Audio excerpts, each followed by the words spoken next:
Hello viewers, welcome to Knock TV. Today I am going to teach you a very thrilling, horror and threatening poem of John Peter. John Peter, the span of life of John Peter is 1921 to 1983. His poem that we are going to study, that we are going to read out, that is A Tale of Two Cities. A Tale of Two Cities. दो शहरों की कहानी. Story of two cities. Tale means story. Of preposition to adjective. City, city की जमा cities, ज़्यादा शहर. दो शहरों की कहानी. टेल एक और टेल होता है, TAIL टेल. उसका मतलब a part of animal that is called दुम. तो टेल के और भी मीनिंग होते हैं. बात हम यहाँ कर रहे हैं TAIL tail mean story, an incident, historical incident, एक तारीखी वाक़या है. तो जो हम कहते हैं कि the poem has a background of world war 2. इस पोएम के पीछे वर्ल्ड वार 2 जो ना वो खड़ी है. This it has a background of world war 2. चूँकि जब वर्ल्ड वार 2 जो थी it was started 1939 and up to 1945. 1939 से 1945 के दरमियान जो सेकंड वर्ल्ड वार लड़ी गई थी between USA, UK and Russia and the other group was Japan, Germany and Italy. तो इसमें USA ग्रुप ने जापान के दो शहरों पे अटैक किया था और B-29 बम्बार तैयारे के ज़रिए वहाँ बमबारी की गई, वहाँ एटम बम गिराए गए और वहाँ जो था उनके दो शहर बुरी तरह तबाह कर दिए गए. उन्हीं के ऊपर ये पोएम है. दो शहर उन्हीं को कहा उसने, हिरोशिमा और नागासाकी. तो हिरोशिमा पर जो बमबारी की गई वो 6 अगस्त 1945 को, 1945 को 6 अगस्त को. और जो नागासाकी पे बमबारी की गई वो 9 अगस्त 1945 1945 को की गई. तो at that time the writer was 25 years old, 24 या 25. तो 24 ईयर का जो राइटर था जॉन पीटर, उसने पूरा ये सीन, पूरी डिस्ट्रक्शन, पूरी रूइन जो थी, वो तबाही जो थी, वो अपनी आँखों से देखी थी और बाद में उसने इसको एक पोएम की शक्ल दी. तो आइए हम चलते हैं पोएम की तरफ. अ टेल ऑफ टू सिटीज़, दो शहरों की कहानी, दो शहरों की स्टोरी, दो शहरों का हिस्टोरिकल वाक़या. क्या है ये जो पोएम है? इट कंसिस्ट ऑन 6 स्टैंज़ा, 6 स्टैंज़ों पे ये पोएम है. और पहले जो 4 स्टैंज़े हैं ना वो उसकी डिस्ट्रक्शन के ऊपर हैं, डिवेस्टेशन के ऊपर हैं, उसकी रूइन के ऊपर हैं, उसकी जो है उसको तबाही के ऊपर हैं. और जो 5वां स्टैंज़ा है वो एक कंप्लेन करते हैं लोगों से कि कोई हमारी मदद को नहीं आया, किसी ने हमारे ऊपर तरस या रहम नहीं खाया. और जो लास्ट स्टैंज़ा है वो उनकी ब्रेवरी, उनकी इनकरेजमेंट को बढ़ाता है कि उन्होंने कैसे उस फेलियर को, उस डिस्ट्रक्शन को बर्दाश्त किया और अपने आप को दोबारा पाँव पे खड़ा किया. So let us move towards the poem. The first stanza, I am going to read out the first stanza. In the storm of the shrills. देखिए इस स्टैंज़े, इस पहली लाइन में, पहली वर्स में एक भी वर्ब नहीं आया. इससे हम कहते हैं फ्रेज़. ये एक फ्रेज़ है क्योंकि विदाउट वर्ब है. इन प्रेपोजिशन है, दी आर्टिकल है, स्टॉर्म तूफान नाउन है, ऑफ प्रेपोजिशन है, दी आर्टिकल है, शिल फिर नाउन है. तो जब भी नाउन के साथ कोई प्रेपोजिशन आती है वो प्रेपोजिशनल ऑब्जेक्ट होता है. तो पहले में ये प्रेपोजिशनल ऑब्जेक्ट है, ये प्रेपोजिशनल ऑब्जेक्ट है, इसमें कोई भी वर्ब नहीं है. तो ये फ्रेज़ आएगा. क्या फ्रेज़ है? इन द स्टॉर्म, तूफान. किस चीज़ का तूफान था? आगे आ रहा है वो. ऑफ द श्रिल, श्रिल कहते हैं चीखो पुकार, क्राइंग, वेलिंग, रोना धोना, वीपिंग, रोने की आवाज़ें, चिल्लाने की आवाज़ों का एक तूफ़ान. एक तो उसने ये कहा है श्रिल को, श्रिल होता है क्राइंग, रोना, पीटना, चिल्लाना, इसका एक तूफ़ान आया हुआ था. और भी आगे आ रहा है. ऑफ आर्म, आर्म कहते हैं असला, बारूद, वेपन, हथियार. स्मोक कहते हैं धुआं. जो जब बमबारी होती है तो ज़ाहिर है उसका धुआं भी उठेगा, चीज़ें जलने से, बर्नट होने से, उसका बारूद का अपना धुआं, तो वो भी एक तूफ़ान होता है.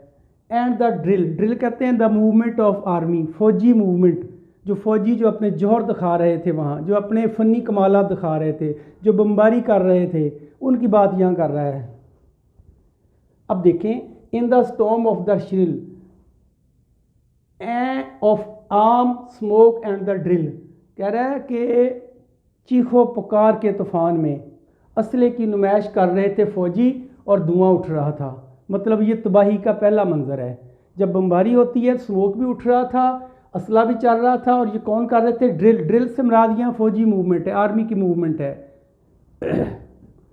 All were scared burnt and afraid, सारे के सारे, ऑल वर स्केयर्ड, वॉन्डेड थे, सारे के सारे ज़ख्मी थे, वॉन्डेड, बर्नट जले हुए थे, एंड अफ्रेड और डरे हुए थे।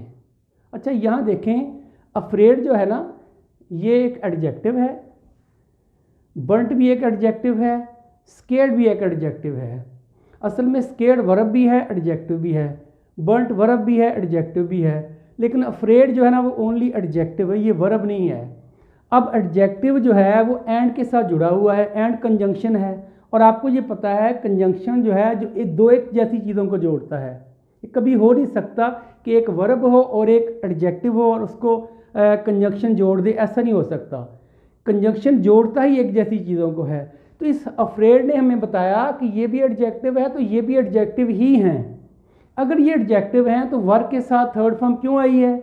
चूँकि आपको मैंने बताया हुआ है कि बी जो होती है ना, बी की फॉर्म, बी की 8 फॉर्म्स होती हैं, be, being, been, is, are, am, was, were, ये 8 फॉर्म में बी की होती है। जब भी ये आती हैं ये लिंकिंग वर्ब का काम करती हैं। और इसके बाद क्या आता है? नाउन आता है, प्रोनाउन आता है, या एडजेक्टिव की या फिर एडजेक्टिव आता है। और एडजेक्टिव क्या हो सकता है? वर्ब की थर्ड डिग्री भी हो सकती है। और ऐसा ही है, ये वर्ब की थर्ड फॉर्म है, ये भी वर्ब की थर्ड फॉर्म है, और ये काम क्या कर रही है? एडजेक्टिव का, ये भी एडजेक्टिव का, ये भी एडजेक्टिव का। अब देखें, ऑल वर स्केयर्ड, सारे के सारे वोंडेड थे, ज़ख्मी थे, बर्नट जले हुए थे, एंड अफ्रेड और डरे हुए थे। क्लियर? क्लियर मीनिंग है, कोई मुश्किल नहीं है। Powerless and helpless were they made, power without power mean कमज़ोर कर दिया गया, वीक कर दिया गया उनको। पावर, पावर का पावरलेस, पावर लेस लगा के ना, लाह का लेस जिसके कहते हैं कि सुफिक्स लेस लगाकर पावर को मीनिंगलेस कर दिया गया है। और हेल्पलेस भी वैसी है, लेस का लाह का लगा के उसको सुफिक्स लगाकर उसको मिनिमाइज कर दिया गया है। कह रहा है पावरलेस एंड हेल्पलेस, वो बेयारो मददगार थे और वो कमज़ोर हो गए थे नहीं, कर दिए गए थे। वर दे मेड, असल में ये था देवर मेड पावरलेस एंड हेल्पलेस। लेकिन चूंकि ये पोइट है, पोइट्री में राइमिंग स्कीम काफ़ी अरदीब सेट करने के लिए दे चेंज द वर्ड बदल देते हैं। वर दे मेड, देवर मेड भी सही था, लेकिन वो प्रोज बन जाती है ना, फिर ये बात हो रही है यहाँ पोइट्री की।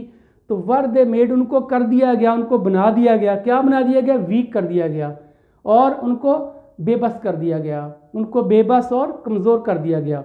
तो पहले स्टेंजे में आप देखें कि यही बात हुई है कि तूफ़ान था, किस चीज़ का तूफ़ान था? वेपन का तूफ़ान था, असला बारूद चल रहा था उसका तूफ़ान था, फ़ौजी मूवमेंट थी उसका तूफ़ान था, और लोगों की चीखों पुकार थी। क्लियर? नौ सेकंड स्टेंजा, वो full were all the hills, तमाम पहाड़ियाँ वो फुल थी। वो फुल क्या होता है? ग्लूमी, सैड, वरी, परेशान, दुख, तकलीफ़ में। तमाम जो पहाड़ियाँ हैं, पहले बात हुई है इंसानों की, अब बात हो रही है बेजान चीज़ों की। पहाड़ है, उसमें दरख्त होंगे, फूल होंगे, फूलों की खुशबू होगी, फूलों का जायका होगा, फल होंगे, फलों का जायका होगा, इस सारे की बात कर रहा है वो full were all the hills, तमाम पहाड़ियाँ जो थी वो गमज़दा थी, ग्लूमी थी, परेशान थी, दुख दर्द में थी, तकलीफ़ में थी। Wasteful were all the grills, waste होता है ज़ाया होना, वेस्टफुल जो ज़ाया हो चुका था, मतलब ख़त्म हो चुका था, तबाह हो चुका था। क्या तबाह हो चुका था? ऑल द ग्रिल्स, तमाम ग्रिल्स ख़त्म हो चुकी थी। ग्रिल के दो मतलब होते हैं। ग्रिल होते हैं जिसके ऊपर खाना पकाया जाता है, चूल्हा, हर्थ, HEARTH, हर्थ मीन चूल्हा, आतिशदान जिसमें आग जलाई जाती है, उसमें सलाखें होती हैं, दैट इज़ कॉल्ड ग्रिल। यहाँ यही मुराद है इसका।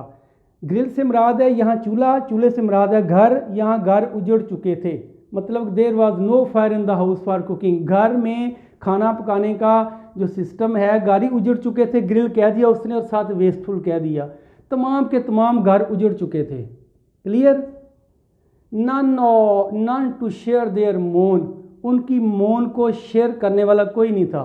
नन यहाँ प्रोनाउन आया है, टू शेयर यहाँ इन्फिनेटिव आया है, देयर प्रोनाउन है, मोन कहते हैं कराहने की आवाज़, जिसे हम कहते हैं ना वीपिंग, क्राइंग, वेलिंग, उनके रोने कराहने की आवाज़ जो था उसको शेयर करने वाला कोई नहीं था, उसके साथ हिस्सा बांटने वाला कोई नहीं था, उनके दुख दर्द बांटने वाला कोई नहीं था।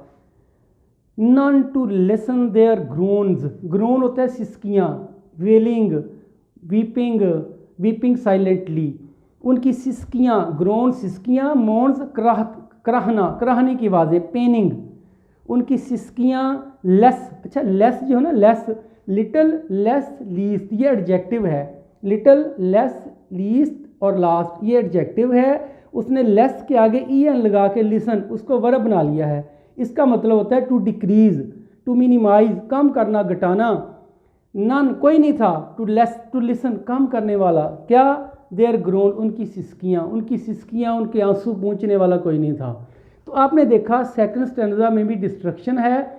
किस चीज़ की डिस्ट्रक्शन है? यहाँ तो पहाड़ियों का जिक्र किया है, यहाँ चूल्हों का जिक्र किया है, घर उजड़ गया, उनके घर के बासी उजड़ गए।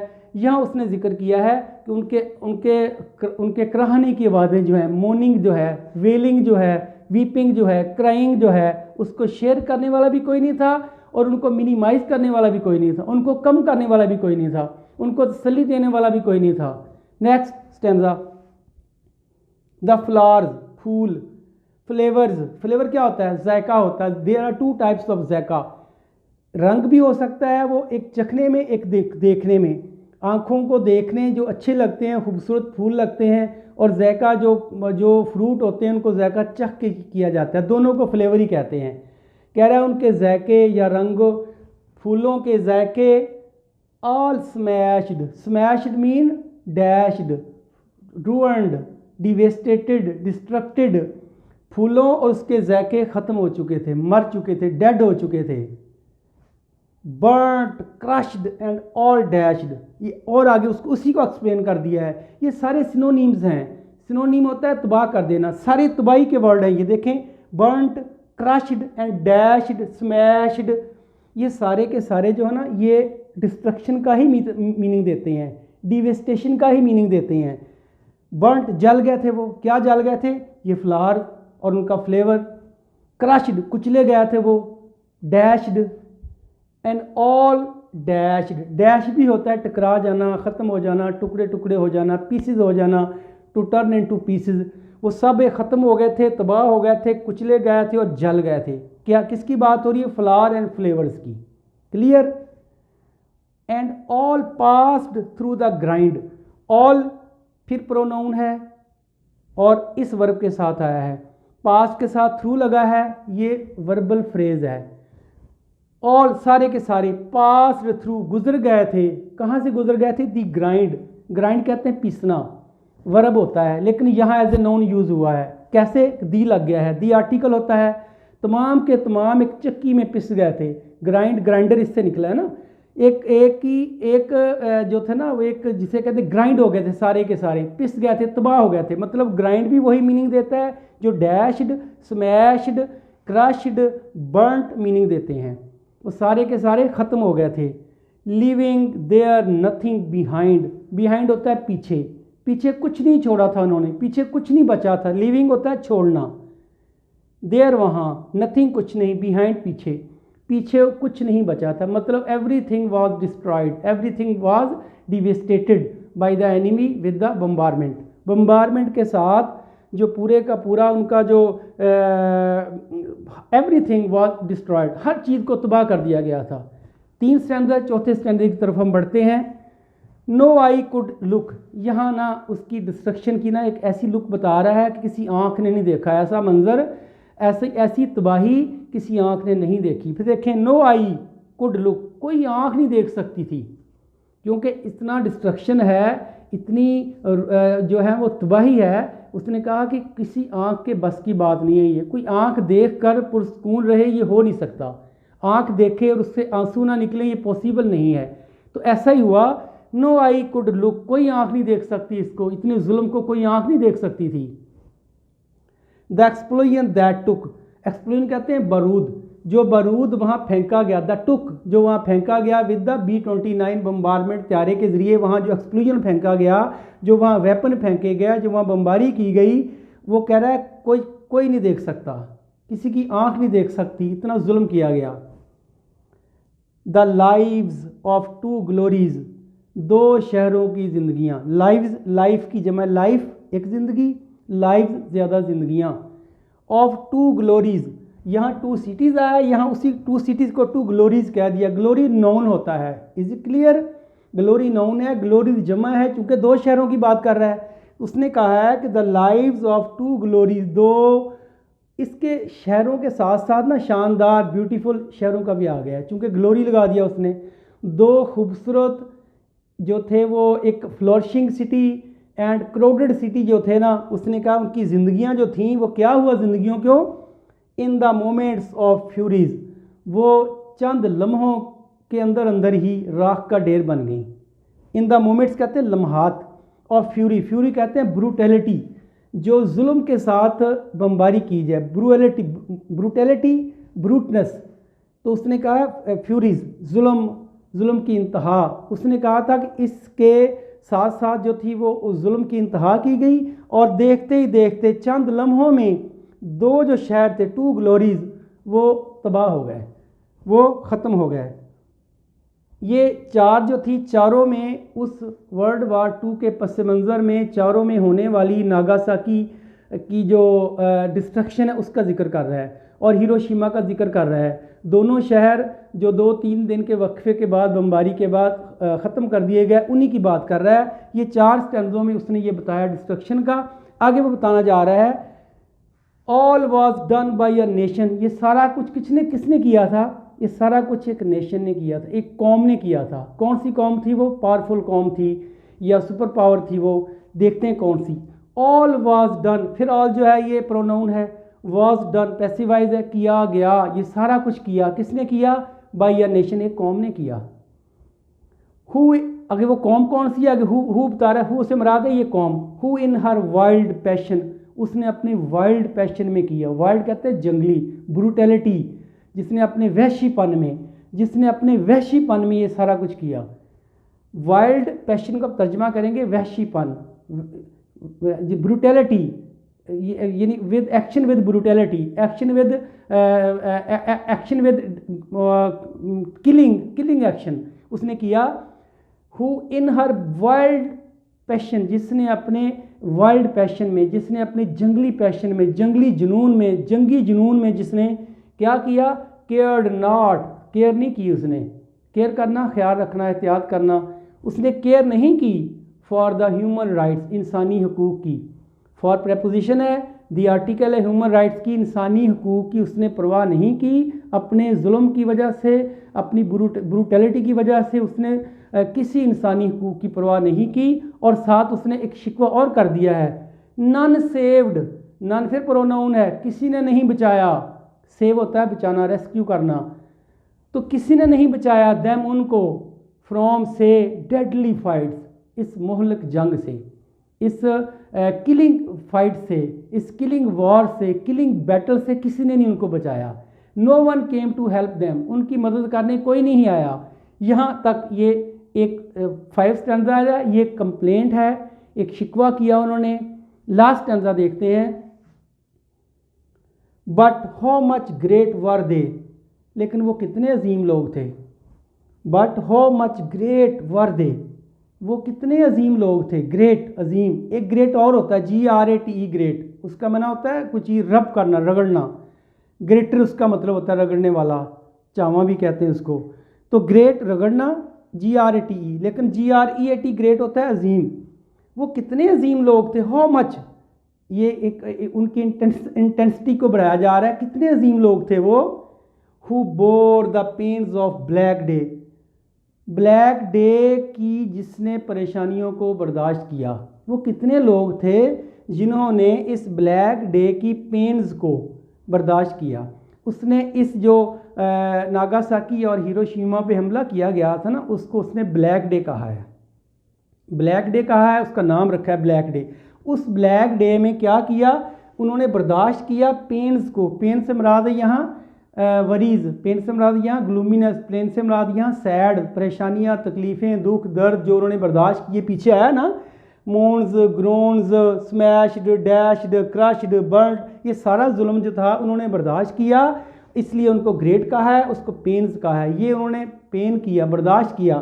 किसने? बोर होता है बर्दाश्त करना। अच्छा, बोर दो होते हैं, बियर दो होते हैं। बियर की सेकंड फॉर्म है ना ये, बियर, बोर, बोर्न, इसका मतलब होता है बर्दाश्त करना। एक बियर, बोर, बोर्न होता है पैदा होना, और ये जो बोर है दूसरा है बर्दाश्त करने वाला। Second form of the verb past indefinite tense है ये। हु बोर द पेन, जिन्होंने वो तकलीफ़ें बर्दाश्त की ब्लैक डे की। Ashes are not merely the waste, waste कहते हैं ज़ाया होना, कुछ चीज़ ज़ाया कर देना। उसने कहा कि वो जो बमबारी की गई, जो तोड़ फोड़ हुई, जो पहाड़ियाँ और जो ट्रीज़ थे, जो फ्लावर थे, जो इंसान थे वो मरे, जिन्होंने जान दी, उसने कहा, उसको उसने एशेज कहा है, राख, उनके मरने वालों के जो डेड बॉडीज़, उनकी लाशें, उनके एशेज, उनके टुकड़े, कह रहा है वो ज़ाया नहीं गया है। मियरली, ओनली, मियर मीन ओनली, वो सिर्फ ज़ाया नहीं गया। क्या किया उन्होंने? दे can really create the great, वो यकीनन उन्होंने इससे कुछ ग्रेट क्रिएट किया होगा। ग्रेट होता है टू प्रोड्यूस। चूँकि उन्होंने इस कुर्बानी को रहेगा नहीं जाने दिया, उन्होंने अपने आप को रीबिल्ड किया। दे gild up they once again, वो दोबारा कमर बस्ता हो गए और वो दोबारा उन्होंने मेहनत की, और फिर जापान जो था वो इकोनॉमिकल तरक्की में सबसे आगे निकल गया। तो यही वो कहना चाह रहा है कि ashes are not merely the waste, उनकी राख ज़ाया नहीं गई। They can really create the great, great कहते हैं अजीम को। देखें, ग्रेट एडजेक्टिव होता है, ग्रेट, ग्रेटर, ग्रेटेस्ट, और कभी एडजेक्टिव के साथ आर्टिकल नहीं आता होता। तो ये दी लगाया ना उसने, it mean this is not article, this is not adjective, this is noun. जब भी हम एडजेक्टिव के साथ दी लगाते हैं, आर्टिकल लगाते हैं, तो हम उसको नाउन बनाते हैं, और वो नाउन बनता है प्लूरल। यहाँ भी देखें, यहाँ बात हो रही थी जो थी वो ग्रेट, क्योंकि एडजेक्टिव तो उसने नाउन बनाना था ना। यहाँ ग्लोरी की बात हो रही थी, यहाँ कहीं ग्लोरी, तो ग्लोरी को उसने क्या किया है? ग्लोरी उसने ना दो शहरों को कहा है, शहर इसके अंदर ही शामिल हो गए हैं। ग्लोरी, शानदार सिटी, सिटी लिखा नहीं उसने, वो शुरू में लिख दिया उसने, लेकिन यहाँ उसने नाउन लगाना था दो शहर, तो यहाँ उसी ने उसी लेवल पे वर्ड लेके आना था ना, दी ग्रेट, कि उसको उन्होंने दोबारा उसी तरह शहर बनाया, दी ग्रेट ऐसी बनाया जैसे ये थे ग्लोरी। क्रिएट होता है टू प्रोड्यूस, टू रीबिल्ड, बनाना, तमीर करना, दोबारा टू रिकन्स्ट्रक्ट, दोबारा तमीर करना। उन लोगों ने क्या किया? अपनी मेहनत के बलबूते पर इस एक नई क्रिएशन की और इसको ग्रेट बना दिया, अपने शहरों को ग्रेट बना दिया। तो अब ये तो मैंने मीनिंग भी आपको साथ साथ बताए हैं, साथ साथ मैंने इसके आपको पार्ट ऑफ स्पीच भी बताए हैं। तो इसमें एक राइमिंग स्कीम होती है। राइमिंग स्कीम ये होती है कि जो लास्ट वर्ड होता है किसी लाइन का, उसमें जो लास्ट वर्ड होता है वो जिसे कहते हैं ना कि हम आवाज़ होता है, सेम साउंड होता है। जैसे यहाँ देखें, श्रिल्स, ड्रिल्स, ये राइमिंग वर्ड हैं, हम काफिया हैं। Afraid, made, hills, grills, moans, groans, smashed, dashed, grind, behind, look, took, glories, furies, nation, passion, rights, fights, day, waste, great. Clear? अब इसका आपने तर्जमा कर लिया, उर्दू तर्जमा मैंने लिख भी दिया है और इसका थीम भी लिख दिया है, लेकिन इससे पहले थोड़े से कमेंट्स इसके ऊपर ज़रा मैं आपको बताना चाहता हूँ। इसकी थोड़ी सी बैकग्राउंड पे जाएं हम। देखें, इसमें तीन बातें जो है हमारे सामने आ रही हैं। एक डिस्ट्रक्शन है, तबाही है, दूसरा कंप्लेंट है, और तीसरा इनकरेजमेंट है इसके अंदर। तो इनकरेजमेंट, जब भी परेशानी होती है उस परेशानी को फेस करता है जो बंदा, और उसे इनकरेजमेंट ही कहते हैं, और बोल्डली फेस करता है। आपका एक चैप्टर है, इंटरमीडिएट का एक चैप्टर है, अ माइल्ड अटैक ऑफ लोकस्टिस, ये डॉर्सी लीजिंग ने लिखा है। उसमें भी ऐसा ही था कुछ। लोकस्टिस ने ज़िमींदारों की खेतों पे अटैक कर दिया था, उनकी सारी फसलें उजाड़ दी थी।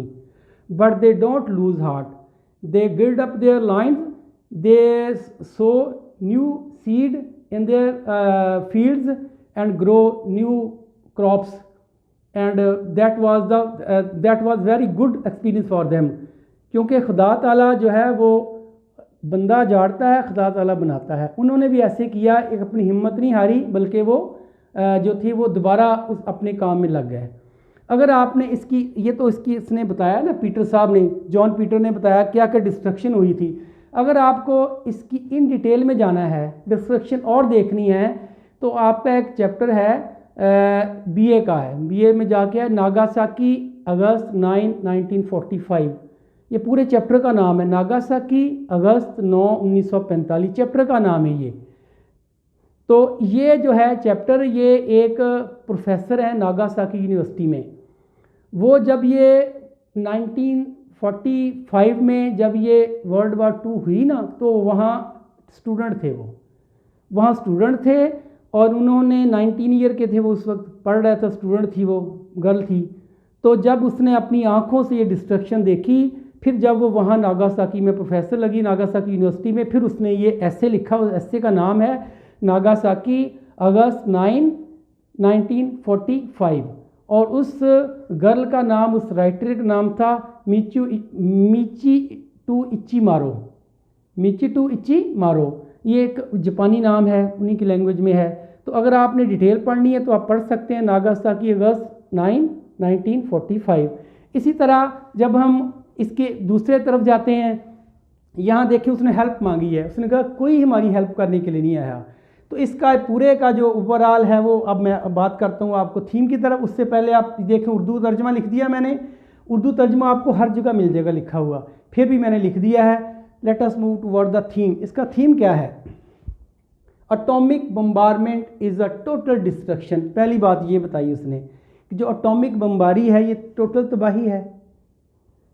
Powerful Nations should think over the human rights. जो पावरफुल नेशंस हैं, जो सुपर पावर हैं, उनको इंसानी हकूक़ के बारे में ज़रूर सोचना चाहिए। Brave Nations do not lose heart. और जो ब्रेव नेशन है वो हिम्मत नहीं हारती। वो जब हार जाती हैं, कमज़ोर होती हैं, नाकाम होती हैं, वो फिर मेहनत शुरू कर देती हैं, फिर हारती हैं, फिर मेहनत शुरू कर जाती हैं। बहुत सी हिस्ट्री से ऐसी बहुत सी हमें एग्जांपल मिलती हैं, जब एक दफ़ा हमला करते हैं, कामयाब नहीं होते, फिर दोबारा किया, फिर दोबारा किया, फिर दोबारा किया, फिर एक दिन वो कामयाब हो जाते हैं। तो यही किया है कि जब वो नाकाम होते हैं, जब वो फेलियर होते हैं, जब वो तबाह हो जाते हैं, लेकिन वो हिम्मत नहीं हारते, वो डटे रहते हैं, तो अल्लाह ताला उनकी मदद करता है। फिर वो दुनिया में एक जो ना एक पावर बन के उभरते हैं। तो यहाँ भी वो कह रहा है कि जो ब्रेव नेशन है वो हिम्मत नहीं हारते।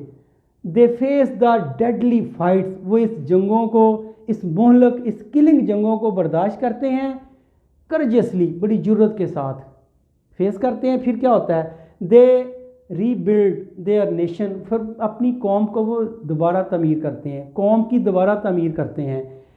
Out of the Ashes, in Ashes से अपनी कौम की दोबारा तमीर करते हैं इन्हीं एशिज के साथ।